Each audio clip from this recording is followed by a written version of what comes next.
બિરાજે બે તકી ચડી, 56 ભોગની તલાગે હોત હરી હરી. સુર નર મુનિ દ્વારે ઠાણે બ્રહ્મા વેદ ચરી. ધન્ય ધન્ય રાગો શ્રી આજ કી ગરી. ધન્ય ધન્ય રાગો શ્રી આજ કી ગરી. શ્રી રામ મંત્ર આરતી કી જય. સનકર સનકાદિ કાદે રંગ બીજે. હૃદય તાલ વિમલ બોધ પંચ બાકી જારી. તન મન નિજ પર હરો તો આય વેદ વાણી. અખંડ જ્યોત વિમલ બોધ ભરે दिन राती. आरती रघुनाथ जी की कीजे पर भारी. कहत कबीर समझ धीर ऐसे लो लाए. चरण टेक रघुनाथ जगे लीते पद पाए. श्री राम मंत्र आरती की जय. सनकर सनकादि कादे रंग बीजे. सनकर सनकादि कादे रंग बीजे.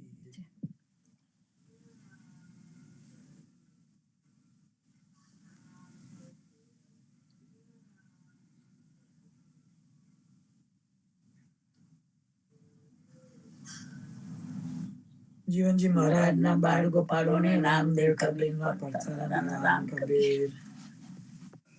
કૃષ્ણજી કહેતા ઉઠો રે પ્રાણ.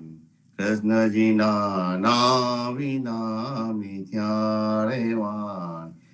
પ્રભાતે ઉઠીને લીજે કૃષ્ણજીનું નામ. કૃષ્ણજી એ વાસ્યું गाँव.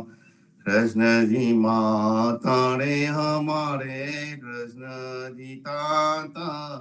सगाने सहोदर मारे कृष्ण जी भ्राता. कृष्ण जी ए मामो मायो मासी सहारी.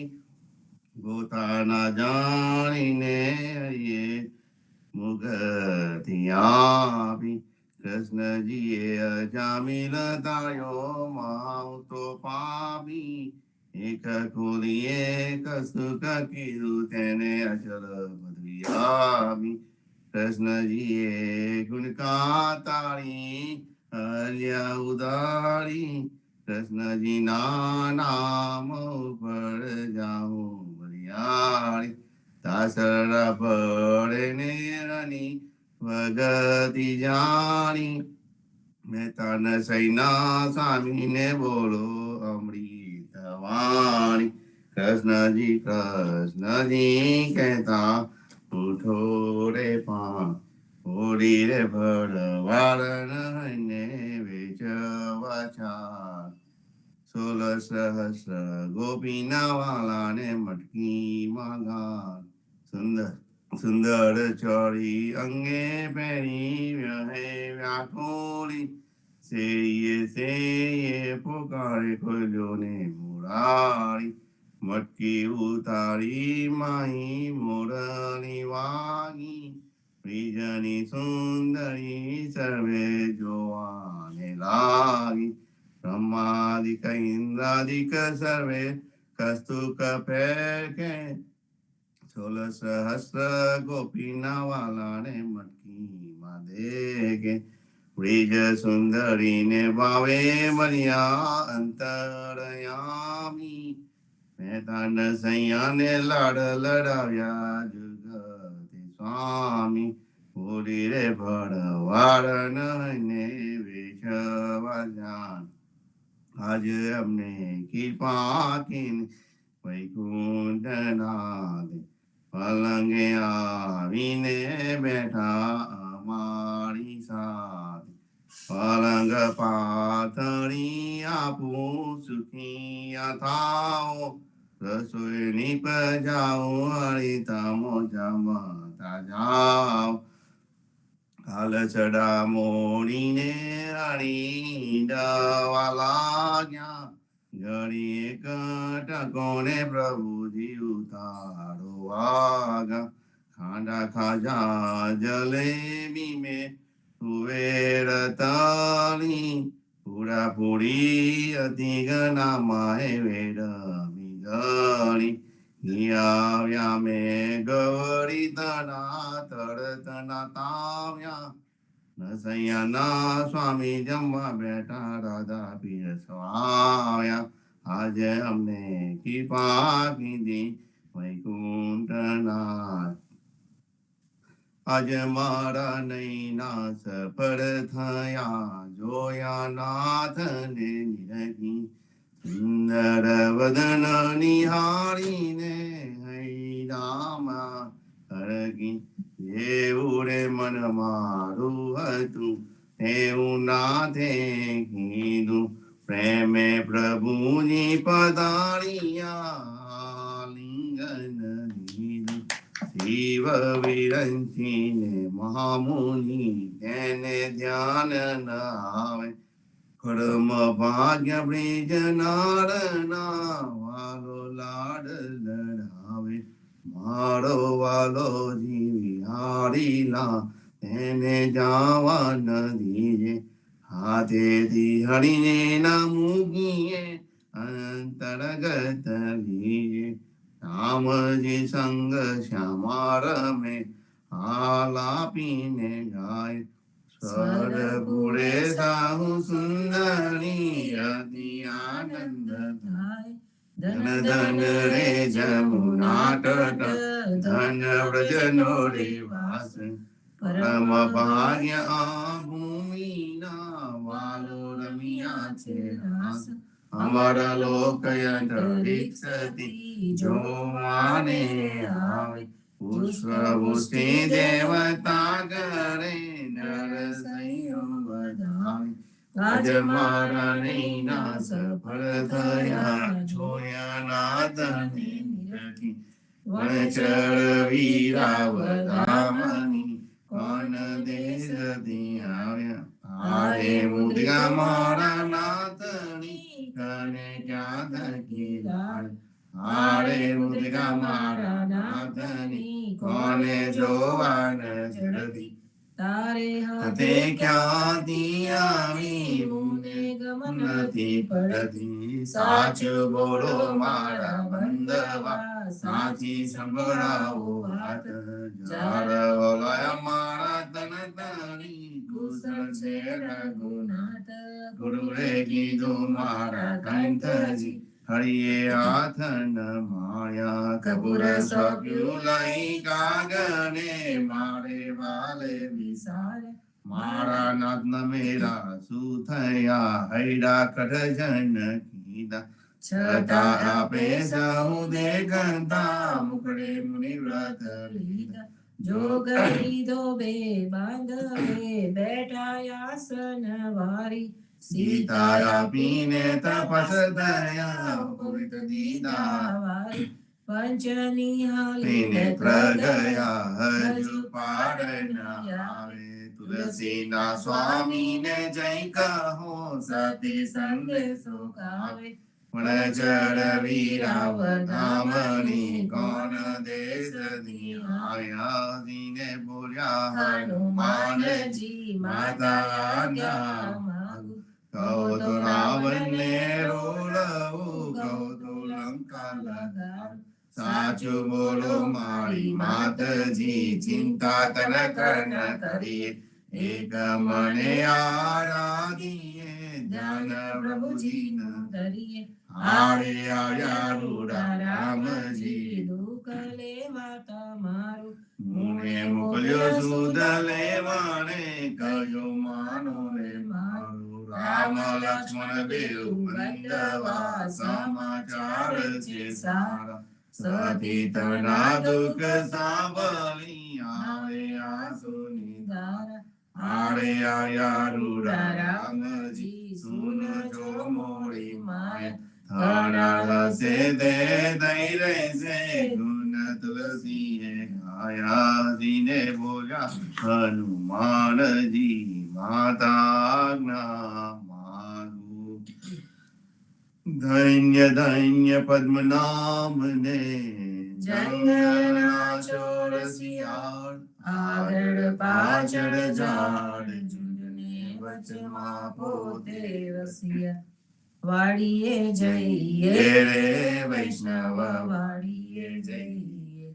પદ્મનાભના દર્શન કરતા સુખિયા રે થઈએ વાડી તો વૈકુંઠ સરીકી દર્શન દુરાવે હૈયે અધ્યારુને દર્શન દીધું એ જસોદાના છઈએ ગોકુલ દીવાલો પાટણ પ્રગટ્યા પદ્મનામ કહીએ અધ્યારુએ પ્રગટ ગુણ ગાયો 28 લઈએ વાડીમાં કબીર બિરાજે સદગુરુ જીવન ગઈએ ગુરુ ગોવિંદના દર્શન કરતા 84 લઈએ અધમો ધારણ સંકટ નિવારણ ભક્ત વત્સલ કહીએ મોહનના સ્વામીને ભજવો રાખો 28 લઈએ વાડીએ જઈએ રે વૈષ્ણવ વાડીએ જઈએ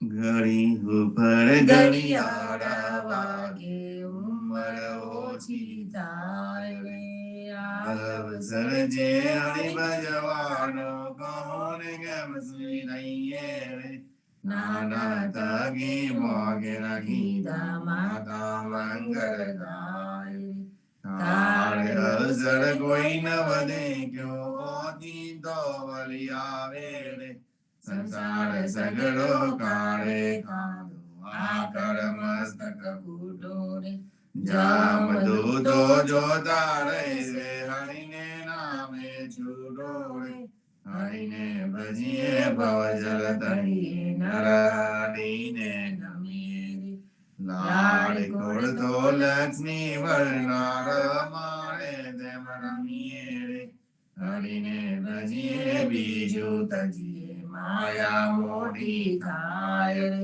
દેખત પેખત ડૂબકા મારે દુનિયા બોડી માએ રે કોઈએ કાયા બાળી રે જાળી કોઈએ કાયા દાટી રે પવન મળતો પવન જાશે માટી મળતી માટી રે આય અવસર જે હરિ ભજવાનો જોજો મન વિચારી રે જે જન હરિનો સ્મરણ બોલ્યો જીદી માજી હાર્યો રે નરસૈયાનો સ્વામી સમર્યો વેદ પુરાણે સાચું રે જમના શિર પગ પગલો દઈને વેગે વૈકુંઠ જાસો રે ઘડી ઉપર ઘડિયાળા વાગે ઉંમર ઓછી થાય રે આજ રે સાંભળીએ વારે અમસુ અંતર કીધા રે રાધાબાઈ નો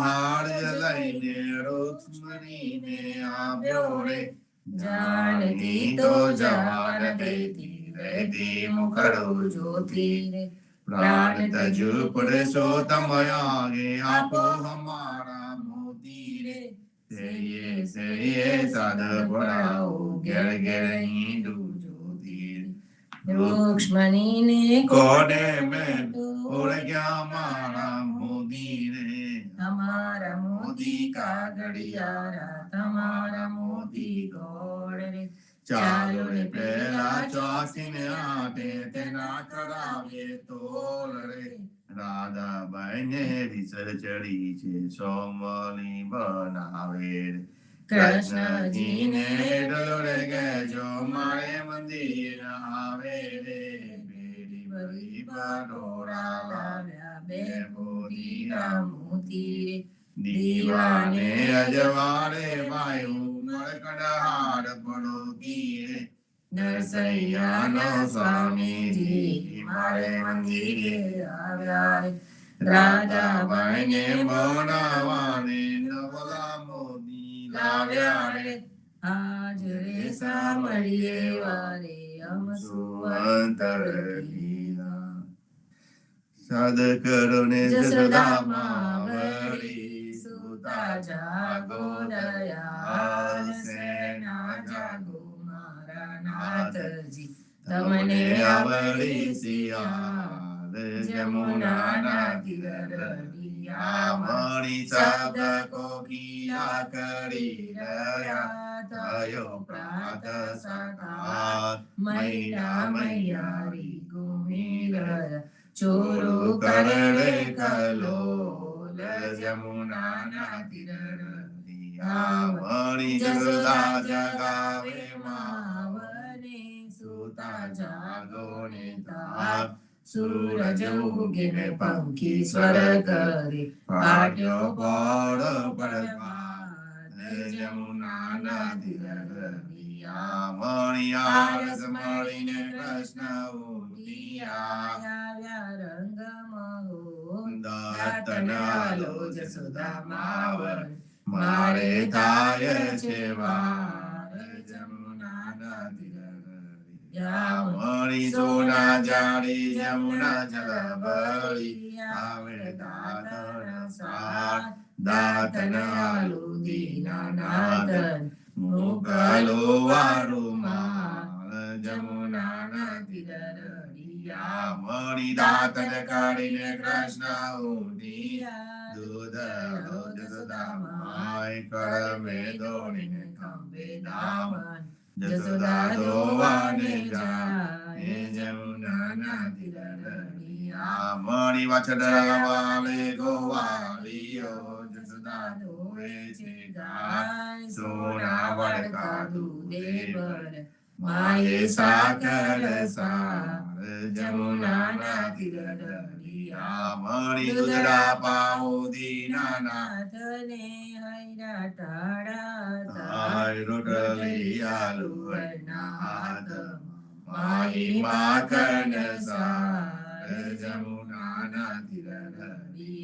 મણી સોના રૂપા કેળી કાસકી ચૌવા ચંદન સાર ચોટી ગુતુ દીના નાથની વેન મોટેરી થાય જમુના મણી પૂરી દારૂ મૈસૂરની શીરો સુગંધીદાર અથાણા મંગાવ વિધ વિધ ભોજન કરો ભગવાન જમુના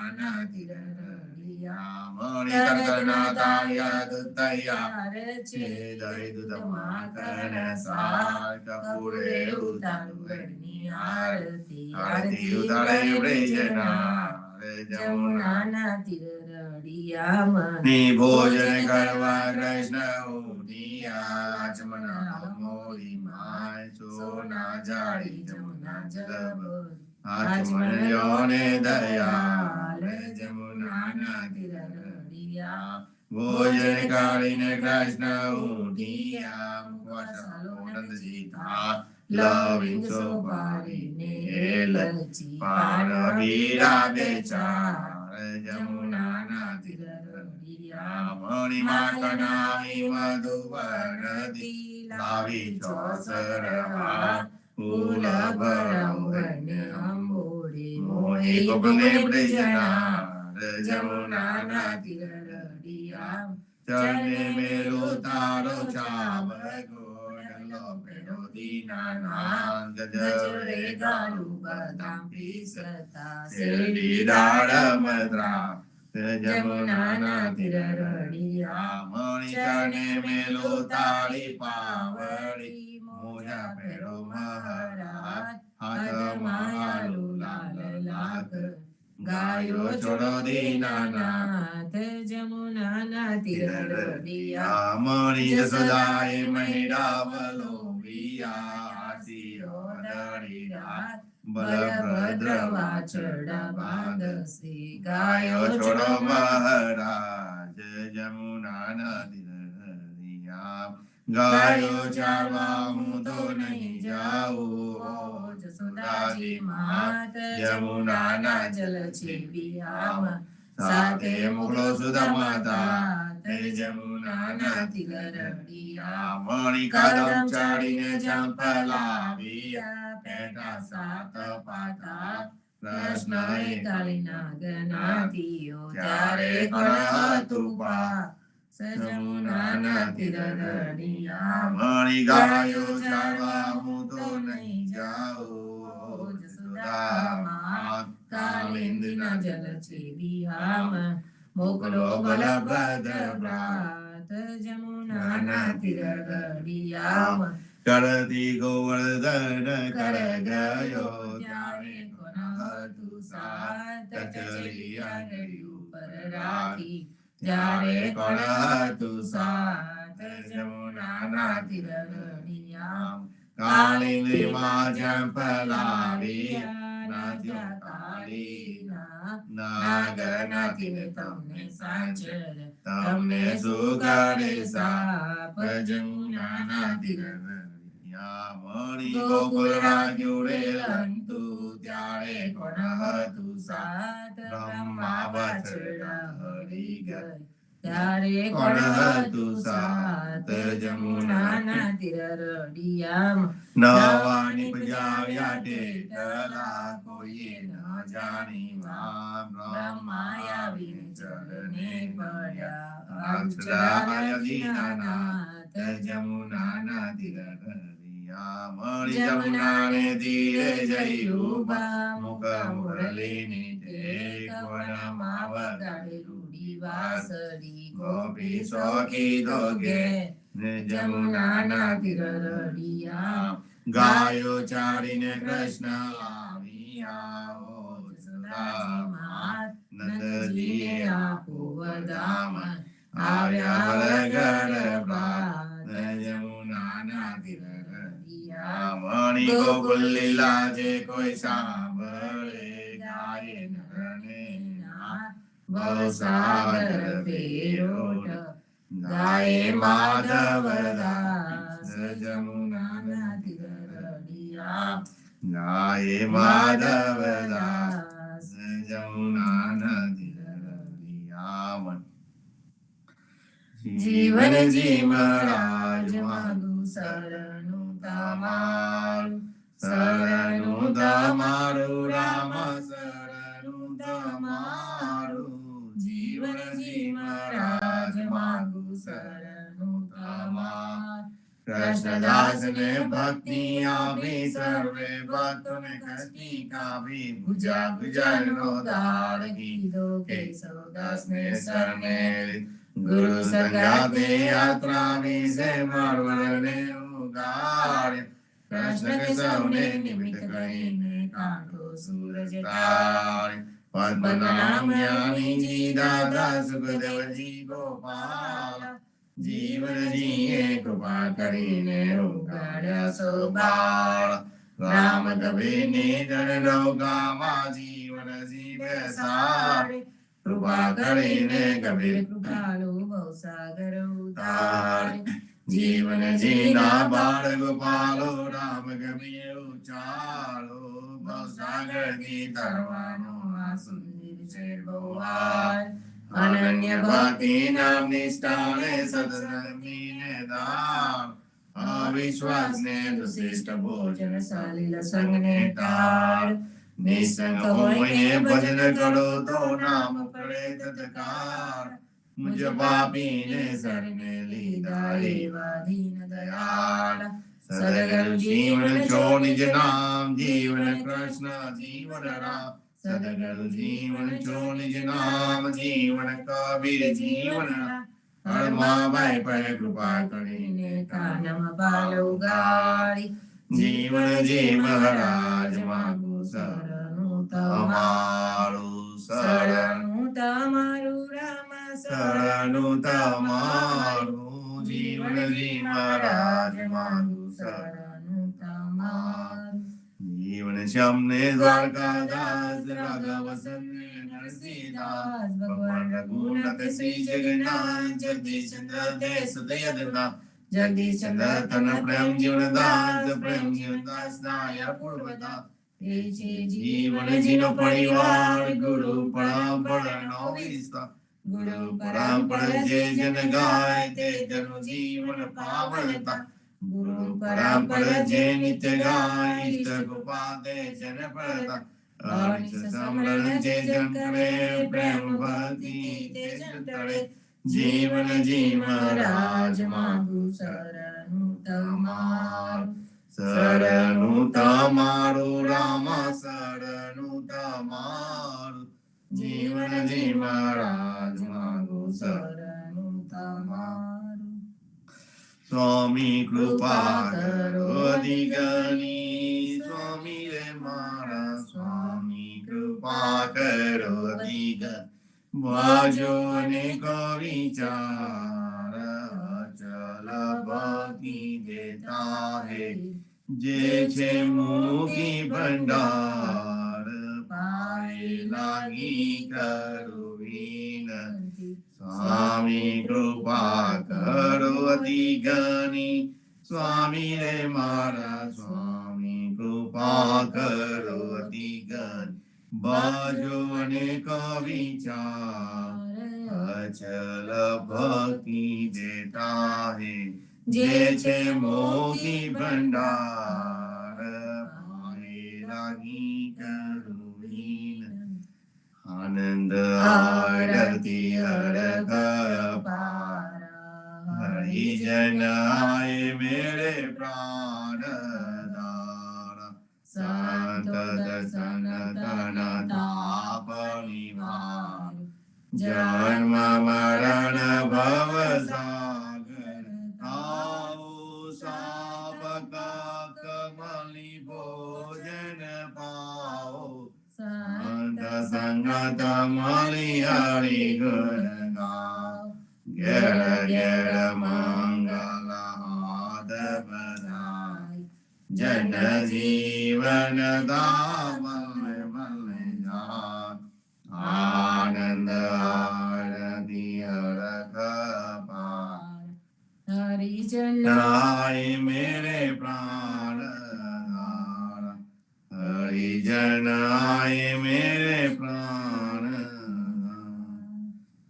ચૌદસ બાંધો જીવના દેવળ ગોપતિ કી આન વાડ ગાડ રક્ષા કરો છોડાઓ ચારે કાન સિયાવર રામચંદ્ર કી વૃંદાવન કૃષ્ણ ચંદ્ર કી સદગુરુ શ્રી જીવનજી મહારાજ ને રામ સ્વામી પરિવાર ને રામ કવિ ભારતમાં સંધ્યાના રામ કવિ હેત કૃપા ને રામ કવિ સબ સંતને સવારના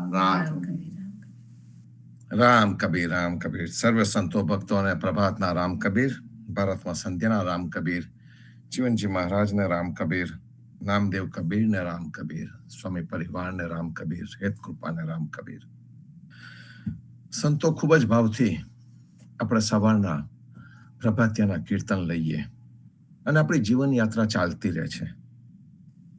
આ જીવન યાત્રા એટલે આપણે જીવનજીની યાત્રા પણ કહી શકીએ અને જીવનજીની યાત્રા પર આધારિત એવી આપણી પોતાની પણ જીવન યાત્રા આની અંદર આવી જાય. આપણે બધા કહીએ છીએ કે જીવનજીએ ઉલટ રાહ ચલાવી, આપણને ઊંધી રાહ ચલાવી. એમને ઉલટ રાહ કેમ ચલાવી પડી?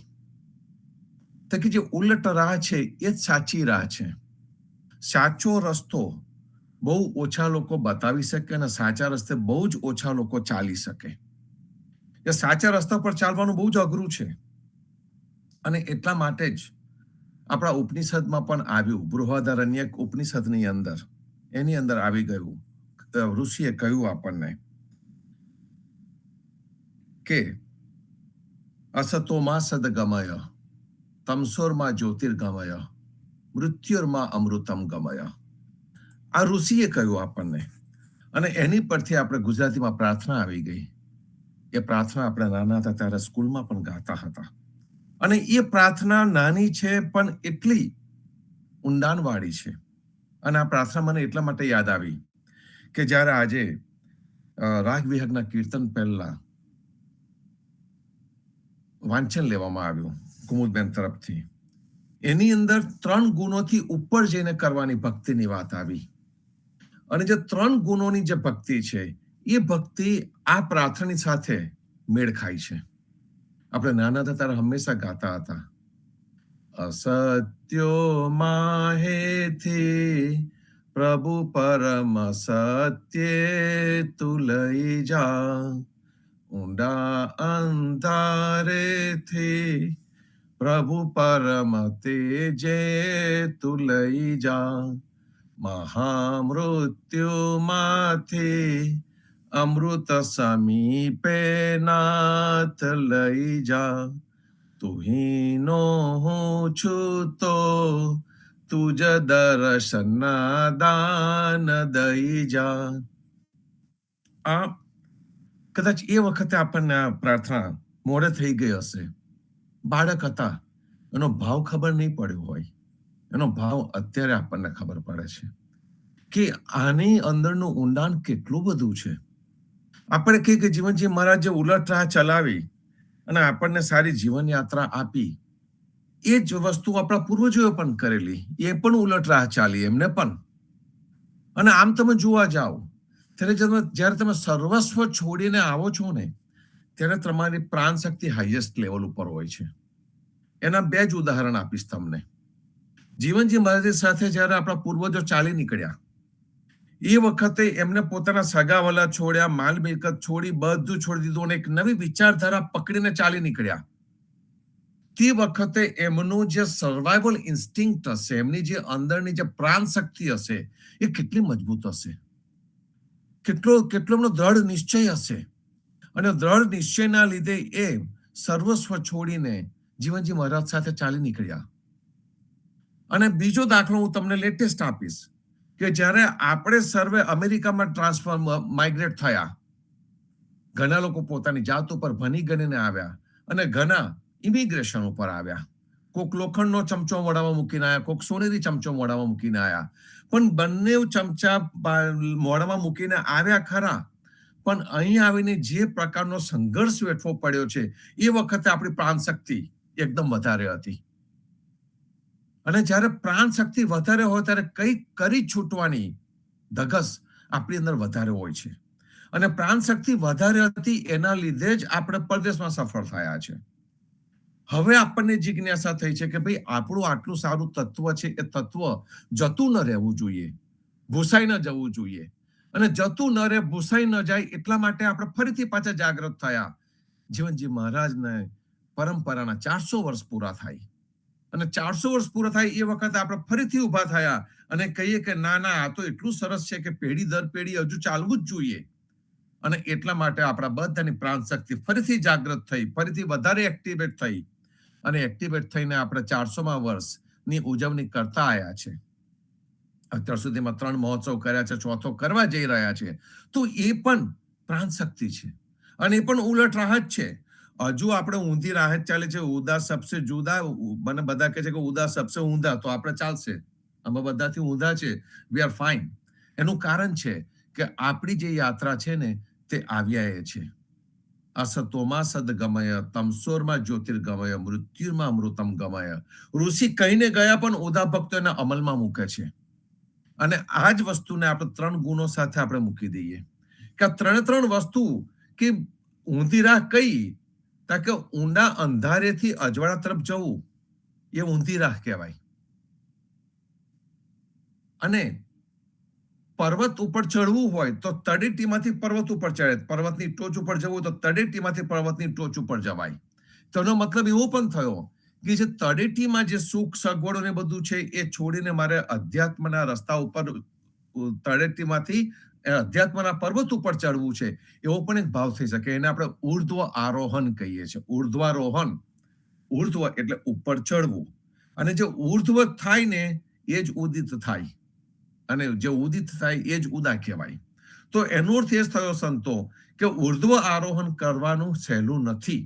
જોજો તમે પર્વત ઉપર ચડતા આપણને હોફ ચડે છે, પાતળી હવા પણ ખરી, પણ સાથે સાથે આપણું શરીર પણ એટલું બધું કાર્ય કરતું હોય છે કે આપણને હંમેશા ઉપર ચડે ત્યારે હાફ ચડે. પગથિયા ચડતા હોય ઘરના તો પણ હાફ ચડે. અત્યારે તો હાફ ચડેનો મતલબ એવો થયો કે જો હાફ બેઠી નહીં થોડા વખતમાં, દવાખાને જવું સારું. કદાચ આર્ટરી બ્લોક હોય ને એનો કોઈ ઉપાય થતો તો કરાવી લેવો સારો. પણ ઉર્ધ્વ આરોહણ જ્યારે આપણે આધ્યાત્મિકતાની દ્રષ્ટિએ લેવા જઈએ, તે વખતે ધીમે ધીમે કરતા 3 ગુણોમાંથી આપણે પસાર થવાનું છે. 3 ગુણ આપણને બધાને ખબર છે. જે નીચલામાં નીચલો ગુણ છે એ તામસ ગુણ. અને તામસ ગુણ જેમાં આપણે કહીએ કે અધમ પ્રકારની વસ્તુઓ આવી જાય, ગુસ્સો આવી જાય, ઘણા બધા ગુણો છે કે જે તામસમાં જઈ શકે. એ ગુણ આપણો ઢીલો પડે એની કાળજી કરીએ. એ ગુણ જવાનો નથી, પણ એ ગુણ ઢીલો પડે એનો મતલબ શું કે એનો પ્રભાવ થોડો ઘણો જીવનમાંથી ઓછો થાય ને, એની કાળજી કરીએ. એના પછી આવે છે એની ઉપરથી થોડોક ઉપરનો ગુણ, એ રજોગુણ, રાજસ. એ જે રાજસ ગુણ છે, એ રાજસ ગુણની અંદર મનુષ્યને હંમેશા ને હંમેશા કંઈક ને કંઈક કીર્તિનો મોહ આવી જાય છે, નામનો મોહ આવી જાય છે, અને એના લીધે ઉત્સાહથી કાર્ય કરતો હોય છે. તો કદાચ આપણે એવું કહી શકીએ કે ભાઈ આ રાજસ ગુણ છે એ દરેકની અંદર રહેવાનો, કાઢવાનો અશક્ય છે. એ રહેવાનો, તો રાજસ ગુણ આપણી અંદર સખનો રહે. અને જ્યારે આપણે કવિઓની અને આપણા સંત પરંપરાના કીર્તનોની વાત કરીએ તો એની અંદર આપણને હંમેશા કહે છે, કબીર પણ કીર્તનમાં કહે છે, કબ કરહો દયા, કબ કરહો દયા, કામ ક્રોધ અહંકાર જ વ્યાપે. એ જે કામ ક્રોધ છે એ તામસ ગુણ છે, અહંકાર છે એ રાજસ ગુણ છે. એટલે કે અહંકાર મારા જીવનમાંથી ઓછો થાય. કબીર પણ એ પ્રાર્થના કરી રહ્યા છે, તબ મેરો મન માને હો માધોજી. મારો માધોજી તું એને સીધું કર. તો તમો ગુણ ઢીલો પડે, રાજસ ગુણ સખનો રહે, અને સત્વ ગુણ એટલે કે જે સાત્વિક ગુણ છે, સારામાં સારો ગુણ છે, એ સાત્વિક ગુણ છે એ મારી અંદર ધીમે ધીમે કરતો પ્રગટ થાય. અને એ જે સાત્વિક ગુણ પ્રગટ કરવા માટે એક સારા વિચાર આચારની પરંપરા જોઈએ, અને એ પરંપરા જીવનજી મહારાજે આપણને આપી છે. તો એ પરંપરાથી સાત્વિક ગુણ પ્રગટ થાય. પણ આજે જે સાખ્યો વાંચવામાં આવી હતી, કહત કબીર સુનો ભાઈ, સંતોની અંદરથી, એ સાખીની અંદર જે પ્રેમ ભક્તિ ઉપર આરૂઢ થયેલો જે ભક્ત છે, જેની સદગુરુ રાહ જોઈ રહ્યા છે, એ ત્રિગુણાતીત આ ત્રણ ગુણોને બાજુમાં મૂકીને ચાલ્યો આવે, ખાલી થઈને ચાલ્યો આવે, એવા કોઈ ભક્તની રાહ, એવા કોઈ શિષ્યની રાહ સદગુરુ જોઈ રહ્યા હોય, અને એવો કોઈક શિષ્ય એમને મળી જાય, તે વખતે એમને આનંદ થાય. હજુ મને જગદીશ મહારાજનો જે શબ્દો છે યાદ આવે, એમની સાથે થયેલા સંવાદો યાદ આવે, અને એમને કોઈક એવાની જ શોધ હતી, એમને એવા ઉદા ભક્તોની શોધ હતી કે જે ઉદા ભક્તો સાચી પ્રેમ ભક્તિમાં માનતા હોય, સાચી પ્રેમ ભક્તિનો આનંદ લેતા હોય, સાચા જીવનજીના રસ્તા પર ચાલતા હોય, અને હંમેશા કહેતા હતા કે ઉદા ભક્તો તો સિંહના બાળ છે. સિંહ થવાનું સહેલું નથી. સિંહ એટલે મેં તમને શરૂઆતમાં વાત કરી હતી, એ પ્રાણ શક્તિ, જેની પ્રાણ શક્તિ એકદમ હાઈએસ્ટ લેવલ પર હોય, એ સિંહ જંગલનો રાજા થઈ શકે. અને કદાચ એટલે જ જગદીશ મહારાજ આપણને બધાને કહેતા હતા કે ઉદા ભક્તો તો સિંહ છે, એ નમાલા ન બની શકે. એમને ઘેટાવાદ, જ્યાં બધા જાય ત્યાં જવાની કોઈ જરૂર નહીં મળે. સિંહ જંગલમાં એકલો રહે ને પણ એની દહાડથી આખું જંગલ કાંપતું હોય. એ ઉદા ભક્તો ને લેવલ આપણને આપેલું સંતો, અને એ લેવલ જે આપણને મળ્યું છે, એ લેવલને આપણે પકડીને ચાલવાની જરૂર છે. મૂળ વસ્તુ એક જ છે કે જ્યાં ત્રિગુણાતીત ભક્તિ, ત્રણ ગુણોની ઉપરની ભક્તિ, ચોક્કસ જ દરેકની અંદર ત્રણ ગુણો રહેવાના. સત્વ રજ તમ જરૂરી પણ છે, કારણ કે એ ગુણોને કાઢી નાખીશું તો જીવન જ નથી. પણ તમો ગુણ ઢીલો પડે, રજો ગુણ સખનો રહે, સત્વ ગુણ પ્રકાશિત થતો રહે, અને કોક વખત જીવનમાં અમુક નાની ક્ષણો એવી આવી જાય, અમુક પળો એવી આવી જાય કે જ્યારે આપણે ત્રિગુણાતીત થઈ શકીએ. અને એ પળ એટલે કઈ સંતો ખબર છે? પ્રેમ ભક્તિ કરીએ ત્યારે. જ્યારે આપણે ભાવથી કીર્તન ભક્તિ ગાતા હોય છે ને, તો ત્રણ ગુણની ઉપર જ ઉઠી જતા હોય છે. આપણા સંતો 3 ગુણોની ઉપર ઉઠીને ચાલતા હતા. ઘણા સંતો 3 ગુણોથી ઉપર ઉઠીને જીવન જીવતા હોય છે. એ આપણા માટે પ્રેરણાદાયી છે. તો જે જીવન યાત્રા છે એમાં આપણને પ્રેરણા કઈ બાજુથી મળે? પ્રેરણા કોણ આપી શકે? ફક્ત ને ફક્ત સદગુરુ જ આપી શકે. એવી પ્રેરણા આપણને સૌને મળતી રહે એવા સુંદર ભાવ સાથે વિરમું છું. સંતો આપણે વાત કરતા હતા અમાસથી પૂનમ તરફની યાત્રા, જીવન યાત્રા, અંધારામાંથી અજવાળા તરફની યાત્રા. તો આવતા શનિવારે આપણે પૂનમ આવવાની છે. તો તમે શુક્રવારે, અત્યારથી નામ ના લખાવશો, શુક્રવારે ધ્રુવભાઈને કોલ કરીને નામ લખાવજો. આવતા વખતનો જે આપણું પારાયણ લેવાના છે એના માટેના, અને ધ્રુવભાઈ તમને અલોટ કરી દેશે. અને આજે આપણે વાંચન લઈ શકીશું, સત્સંગ કરી શકીશું. તો પ્રતિસાદની માટે સૌથી પહેલા નામ છે વાસુદેવભાઈ વિશાખાબેનનું. તો આવો રામકબીર. રામ કબીર. નામદેવ કબીરજી ને રામ કબીર, જીવનજી મહારાજ ને રામ કબીર, હેત કૃપા ને રામ કબીર, પ્રેમ જીવન મહારાજ ને ગીતાબાને રામ કબીર, સર્વે સંતો ભક્તો ને પ્રભાતના રામ કબીર. અર્થ શ્રી જ્ઞાન મહિમાની રચના કૃષ્ણદાસના સુપુત્ર શ્યામદાસજી મહારાજે કરી છે. તે જ્ઞાન મહિમાનો ભાવાનુવાદ જગદીશચંદ્ર મહારાજે સરળ રીતે સમજાવ્યો છે. તેનું વાંચન કરીશું. તે પહેલા સંપુટ લઈશું. પતિત પાવન બિરદ કહાવે, સરને આયો અબ કહા જાવે, સદગુરુ જીવન દાસ આધારા, જાકી મહિમાય પરમ પારા. પાન નંબર 6 અને ચોપાઈ નંબર 21-22. આગળ કૃષ્ણ ભગવાનને સુદામા અને બલભદ્ર વનમાં જાય છે લાકડા લેવા, ત્યાંથી આગળનું વર્ણન કરીશું. પ્રાત ભયો કાષ્ટ લે આયે, ગુરહી તો તબ ખબર જ પાયે, ઋષિ તો તબ ખરે રિસાય, ઇनको મલ પે કાષ્ટ મગાય. અર્થાત સવાર થયું ત્યારે તેઓ લાકડા લઈને આવ્યા, ત્યારે જ ગુરુને તો આમની ખબર પડી અને અરે આવા નાજુક બાળકો પાસે લાકડા મંગાવ્યા એમ કહીને ઋષિ તો બહુ જ ખરેખર ખીજાઈ ગયા. બહરું એક અચરજ ભૈયા, ઋષિ પત્ની દોહન બેઠી ગયા, ગૈયા તો તબ દેવે નાઈ, જબ કૃષ્ણ કો કહો સમજાઈ. તદુપરાંત વળી એક આશ્ચર્યકારક બીણા બની. ઋષિ પત્ની ગાયને દોવા બેઠા હતા ત્યારે ગાય દોવા દેતી ન હતી, પણ જ્યારે કૃષ્ણને શાંત પાડવા કહ્યું, કૃષ્ણ આયે ખડે તહારે, ભજન મંદિર મેં બિસર ગયે, ઋષિ પત્ની ભાજન માં ગોજ બહી, શ્રી કૃષ્ણ આન દિયો હે તબહી. અર્થાત ત્યારે કૃષ્ણ આવીને ત્યાં ઊભા રહ્યા, પરંતુ ઋષિ પત્ની દોણી તો ઘરમાંથી લાવવાનું ભૂલી ગયા હતા. તેથી જ્યારે ઋષિ પત્નીએ દોણી લાવી આપવા માગણી કરી ત્યારે શ્રી કૃષ્ણે દોણી લાવી આપી. એક કરે ગાયન ગ્રહી રહ્યા, હાથ પસારી મટુકી દૈયા, એહી અકલગત આપ મુરારી, મન મેં એસી બાત વિચારી. એક હાથ વડે ગાયને પકડી રાખી અને હાથને લાંબો કરીને દોણી લાવી આપી. એવા આપ કરી ન શકાય તેવી કળાવાળા, ઓળખી ન શકાય તેવા ભગવાન છો, એવી વાત ઋષિ પત્નીએ મનમાં વિચારી લીધી. સકલ વિદ્યા પડી હરી લીની, ગુરુ કી મહિમા અતિ કીની, તબ હરિ ગુરુ પે આજ્ઞા માગે, કહો સો ભેટ ધરો તુમ આગે. બધી જ વિદ્યાઓ ભગવાને ભણી જ કાઢી, આમ ગુરુની ઘણી જ કીર્તિ વધારી, ગુરુનું ખૂબ સન્માન કર્યું. ત્યાર પછી ભગવાને ગુરુ પાસેથી રજા માગી અને કહ્યું કે તમારી આગળ શું ગુરુ દક્ષિણામાં ભેટ આપું.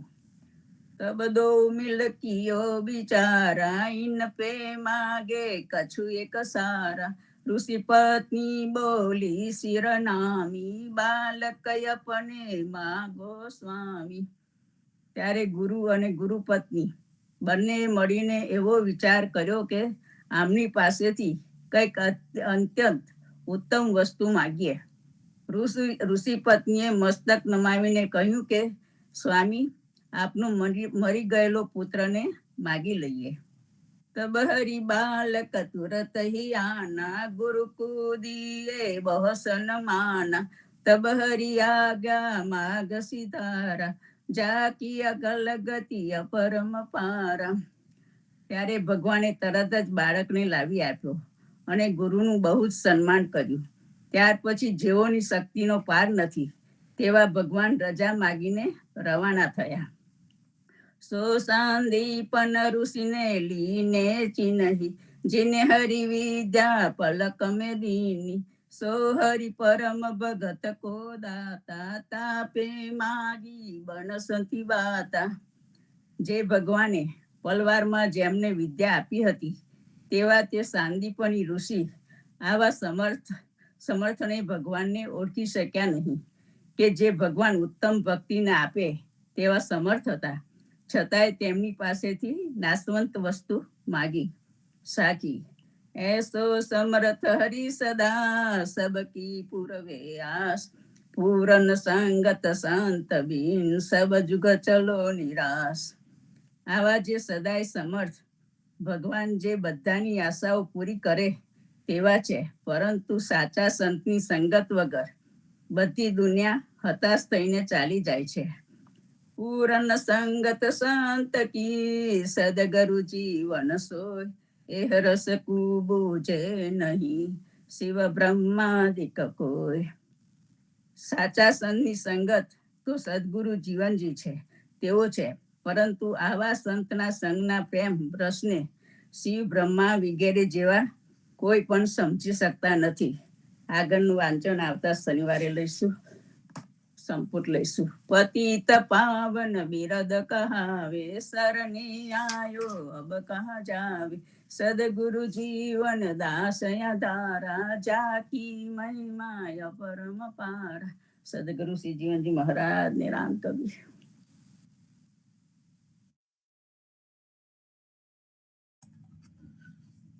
જ્ઞાનમયમાં આપણને એક સુંદર પુષ્પ ઉદા ભક્તોની જે કવિ પરંપરા છે, રચના પરંપરા છે, એની અંદર મળેલું, અને એને જગદીશ મહારાજનો સુંદર ભાવાર્થ કરેલો.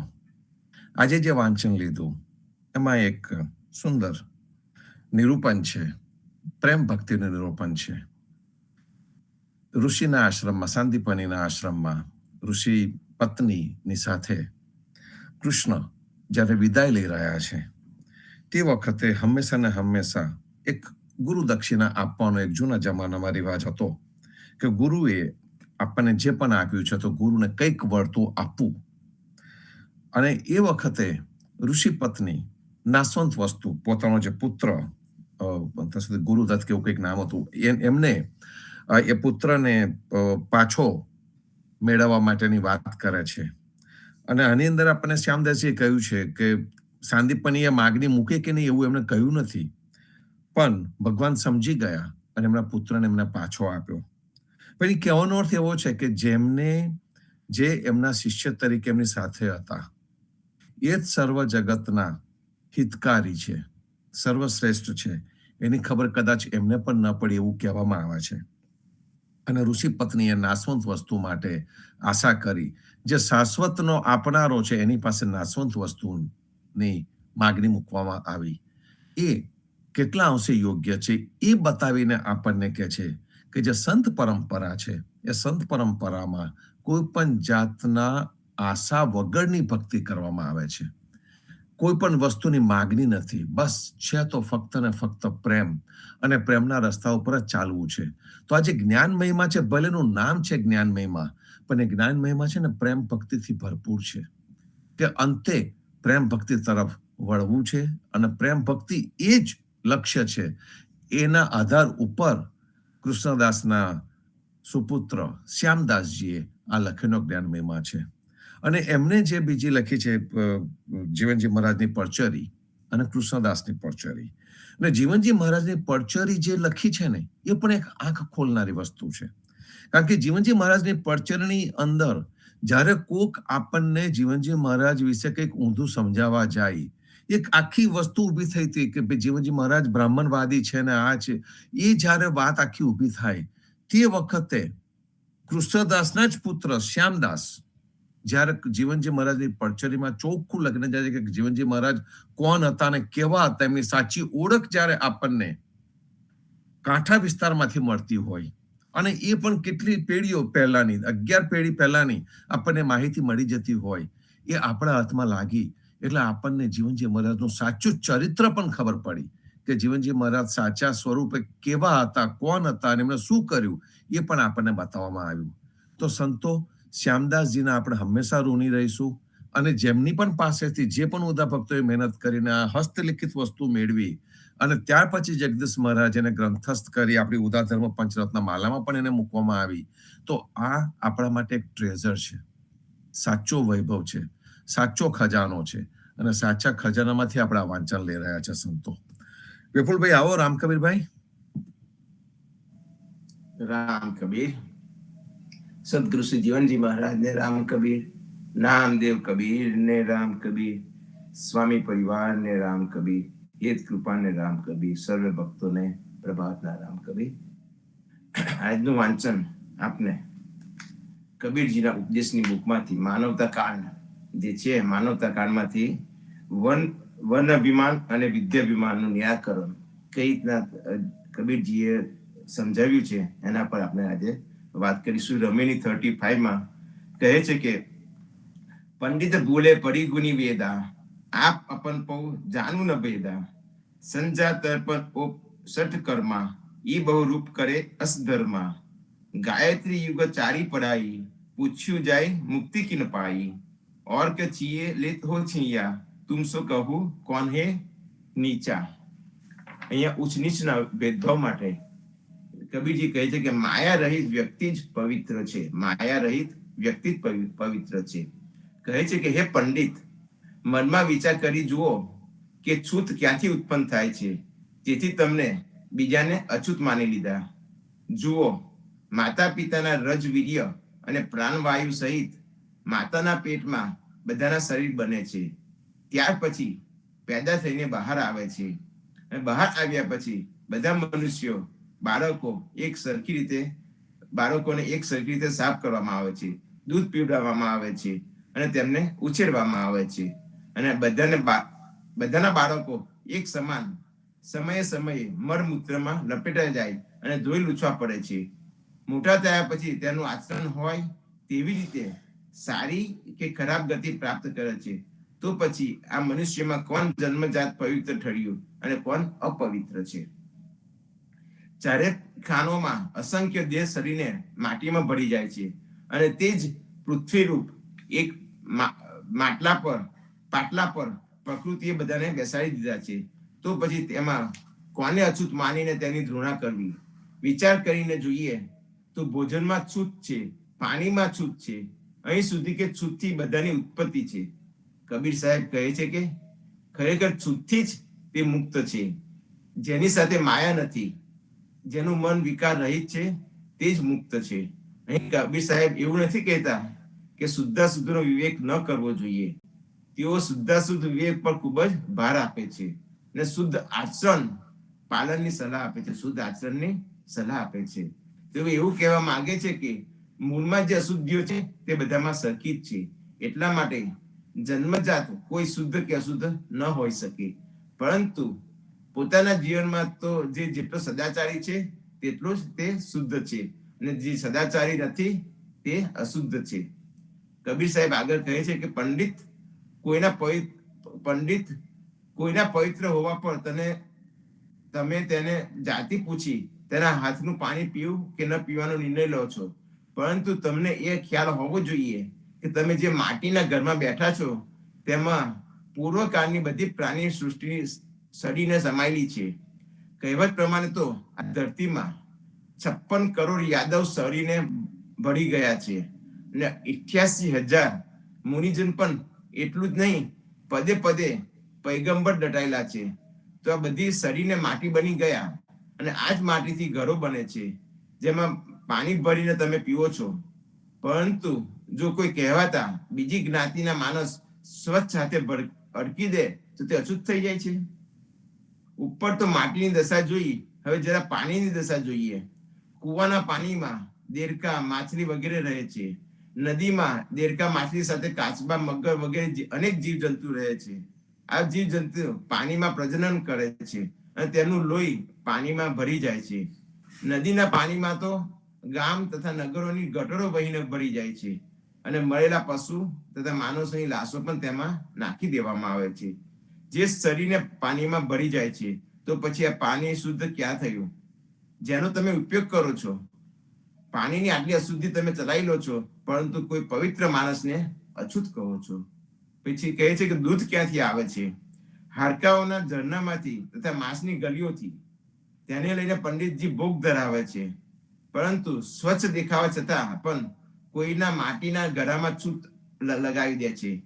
તમે કહો છો કે વન અને જાતિને લઈ છૂત અછૂત માનવાની વાત શાસ્ત્ર સંમત છે, તો હું કહું છું કે હે પંડિતજી, આવા શાસ્ત્રોનું પ્રણામ આપવાનું છોડી દો. આ બધું તમારા મનનો ભ્રમ છે. આ તમારું પાખન પૂર્ણ કર્મ છે. ઉપરનો આખો ભાવ સ્પષ્ટ કરે છે કે માટી, પાણી અને દૂધની અશુદ્ધિ સહન કરી લેવાય છે, પરંતુ કોઈ શુદ્ધ મનુષ્યને અછૂત માનીને તેને દૂર કરવામાં આવે છે. અહીં એ ભાવ નથી કે લોકો માટી પર ન રહે, પાણીનો ઉપયોગ ન કરે અને દૂધનું સેવન ન કરે. કોઈ દૂધ તો છોડી દે છે, પરંતુ માટી પાણી તો છોડી ન જ શકાય. પૂરી સૃષ્ટિ જ અશુદ્ધ છે, પરંતુ તેમાં શુદ્ધિનું સમાધાન કરવું પડશે, કેમ કે જીવન પર તેમાં જ રહેવાનું છે. તો પછી કબીર સાહેબે અહીંયા સૃષ્ટિની અશુદ્ધિ તેમજ અશુદ્ધ બાબતે પંડિતોને દોષી ઠરાવી તેમને ઠપકો કેમ આપ્યો? વાત સ્પષ્ટ છે કે પંડિત હજારો વર્ષોથી સમાજના આગેવાન બન્યા છે અને તે કારણ વગર કોઈને અછૂત ઘોષિત કરે છે.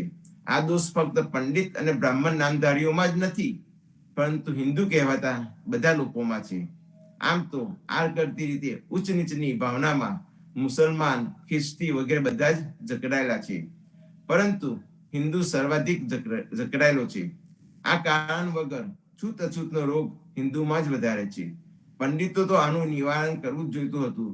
પોતે જ ક્ષમતાથી ચાલી અને હિન્દુ જનતામાં સંતાનો પ્રચાર કરવો જોઈતો હતો. આ ઉદ્દેશને લઈ કબીર સાહેબે પંડિતોની બરાબર ખબર લીધી છે. તો તેમની પંડિતો તથા હિન્દુ સમાજ પર મહાન કૃપા છે. તો કબીર સાહેબે આ વર્ણ જાતિ ઉપર બહુ કટાક્ષ માર્યો છે અને પંડિતોને ફટકાર્યા છે. તો આપણે પણ આ વર્ણ જાતિ ઉપર વિચાર કરીએ અને એનાથી દૂર રહીએ અને કબીર સાહેબના વિચારોને આપણે આત્મસાત કરીએ. સર્વે સંતો ભક્તોને રામ કબીર. રામ કબીર. ખૂબ જ સુંદર વાંચન, સુંદર વિચાર. કબીર પરંપરા એટલે જેને આપણે કહે છે કે માનવતા, એકતા અને સમાનતા. હું હંમેશા કહું છું કે આ ત્રણના ટ્રાયેંગલ પર કબીર પરંપરા ઊભી છે અને એ જ પરંપરાના આધાર ઉપર આપણે જીવનજી મહારાજે આપેલી ઉદા ભક્તોની પરંપરા પણ ઊભી છે. સમાનતાનું ધોરણ છે અને એટલા માટે તો કહે કે જાતિ ન પૂછો સાદકી. જે સાધુ છે, જે સંત છે, એની જાતિ ન પૂછો. આપણે રોહિદાસ ચમાર હતા, જુદા સમાજના જુદા ક્ષેત્રોમાંથી બધા આવે છે અને હંમેશા પ્રેમ ભક્તિથી આગળ વધતા જાય છે. ગુરુ રામદાસને પણ એમને જયારે કબીર મળ્યા કે ત્યાર પર એમના રોહિદાસ પણ કદાચ એમના શિષ્ય હતા. એમના શિષ્યોની અંદર બ્રાહ્મણ ન હોય એવા ઘણા બધા હતા. એક મોટી ક્રાંતિ જે થઈ ગઈ તે પણ એમને કરીને આપણને બતાવી. કહેવાનો અર્થ એક જ છે સંતો, કે આપણે જન્મ્યા ને ત્યારે મનુષ્ય રૂપે જ જન્મ્યા છે.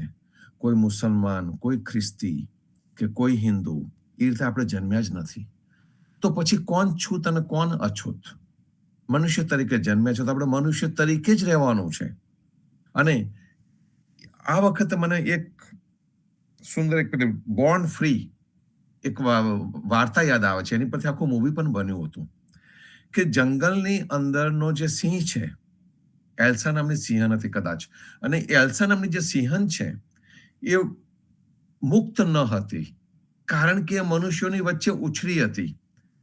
પણ જેનો ઉછેરનાર હતો એ ઉછેરનારને થયું કે આ તો જંગલનું જાનવર છે, એક મુક્ત રીતે જીવવા ટેવાયેલું જાનવર છે અને એને આપણે બંધ કરી દીધું છે અને બાંધી દીધું છે, તો આપણે એને મુક્ત કરવું જોઈએ.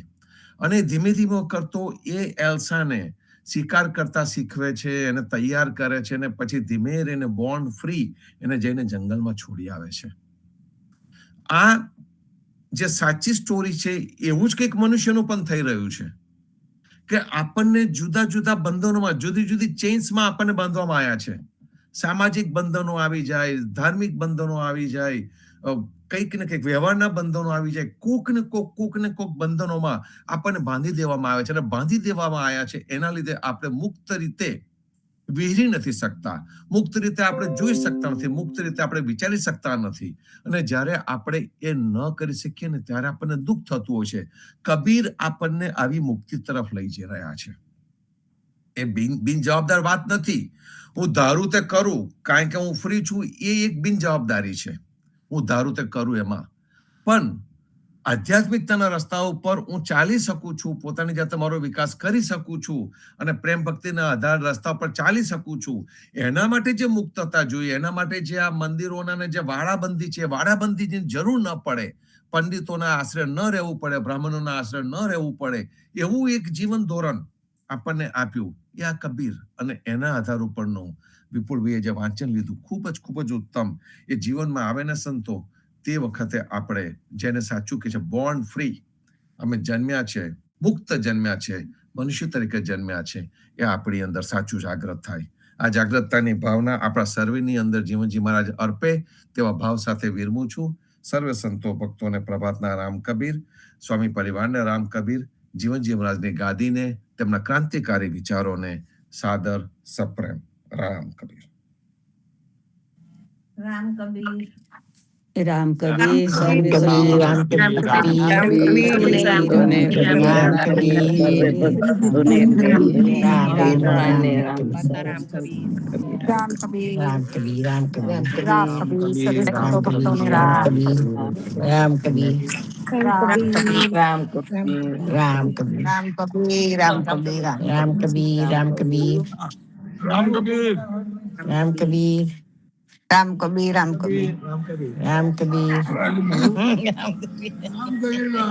કબીર, રામ કબીર, કે સભ્ય નવા ભાઈઓ કોણ હશે?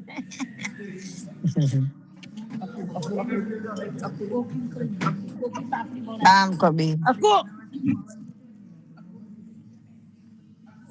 રામ કબીર સર્વ ભક્તોને રામ કબીર.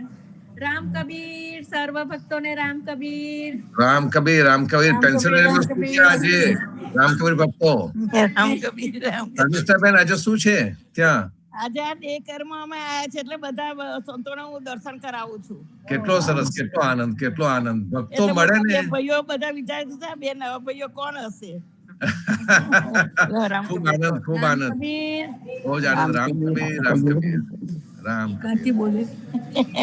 રામ કબીર, રામ કબીર. રામ. એટલે ગાડીમાં એટલું બંધ થઈ ગયું પછી અહીંયા પાછું ચાલુ કરી દીધું. તો સારું ને, કેટલો આનંદ થાય. ભક્તો મળ્યાનો આનંદ જ જુદો છે. હા, બીજા તો 10 ભક્તો મળ્યા. I know, કેટલો આનંદ. બહુ સરસ, બહુ સરસ. રામ કબીર મળીએ. રામ કબીર, રામ કબીર, રામ. રામ કબીર.